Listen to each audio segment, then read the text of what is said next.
Hello friends, welcome back to my YouTube channel two wheelers India.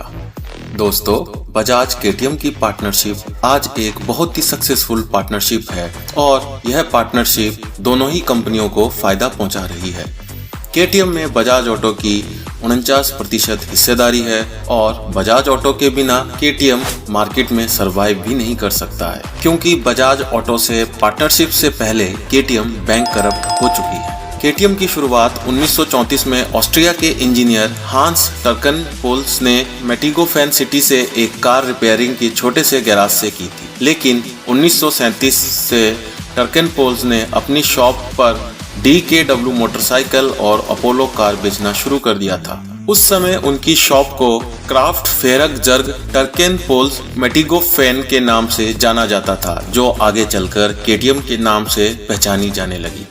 Second world war के दौरान टर्कनपोल्स के shop पर diesel कारों की रिपेयरिंग का काम होता था, लेकिन जब वर्ल्ड वार खत्म हुआ तो टर्कनपोल्स के कार रिपेयरिंग के बिजनेस में कमी आई और टर्कनपोल्स ने मोटरसाइकिल बनाने का निर्णय लिया।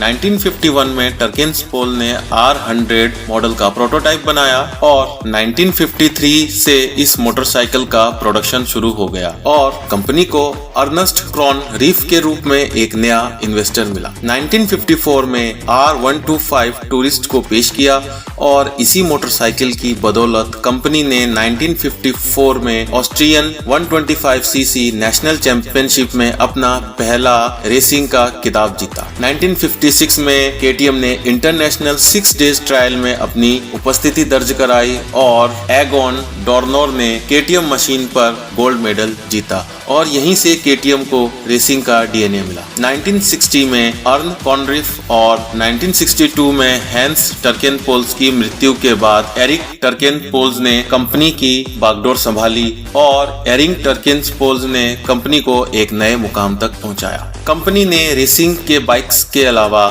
स्कूटर, मोपेड जैसे टू व्हीलर्स को भी पेश किया, लेकिन स्कूटर मोपेड का बिजनेस ना चल पाने के कारण और बैंकों की देनदारी बढ़ने के कारण कंपनी को अपना प्रोडक्शन बंद करना पड़ा। इसके बाद 1989 में कंपनी के सीईओ एरिक टर्कनपोल्स की मृत्यु हो गई और इसके साथ ही यूरोपियन और दुनिया के दूसरे टू व्हीलर मार्केट्स में जापानीज कंपनियों के आने के कारण केटीएम की मुश्किलें और भी बढ़ने लगी। 1951 में कंपनी को 4 पार्ट में डिवाइड किया गया, लेकिन सिर्फ केटीएम की मोटरसाइकिल यूनिट ही सक्सेसफुल हुई, जिसे आज केटीएम एजी के नाम से जाना जाता है, लेकिन जापानीज मैन्युफैक्चरर्स से कंपटीशन के लिए उसे फंड्स की कमी थी और इसी फंड्स की कमी को पूरा करने के लिए बजाज ऑटो और केटीएम की पार्टनरशिप की शुरुआत 2007 में हुई। शुरुआत में बजाज ऑटो ने केटीएम में 14% के स्टेक लिए और बजाज ऑटो का इरादा कुछ बड़ा करने का था और बजाज ऑटो को भी अपने ग्लोबल एम्बिशन के लिए एक स्ट्रेटेजिक पार्टनर की तलाश थी, जो उसे केटीएम में दिखी और धीरे धीरे बजाज ने केटीएम में अपनी हिस्सेदारी बढ़ाकर